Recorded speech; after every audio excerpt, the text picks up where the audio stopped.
yetimni taqdirini kim o'ylaydi? Faqat qalbida muhabbati bor odam, payg'ambarni tanigan odam. Endi yetimlik Rasulullohning boshidan o'tganda. Qarang, yetimni qalbi yumshoq bo'ladi.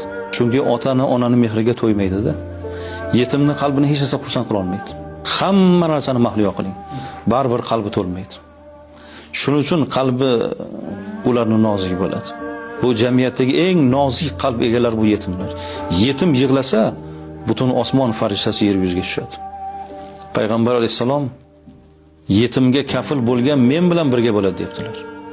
Demak, yetim parvarlik, yetimga yaxshilik qilish, yetimni boshini silash bu payg'ambarga qo'shni bo'lish.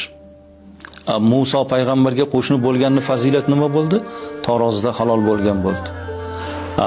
Muhammad alayhissalomga jannatda qo'shni bo'lishning eng go'zal fazilati yetim parvarlik.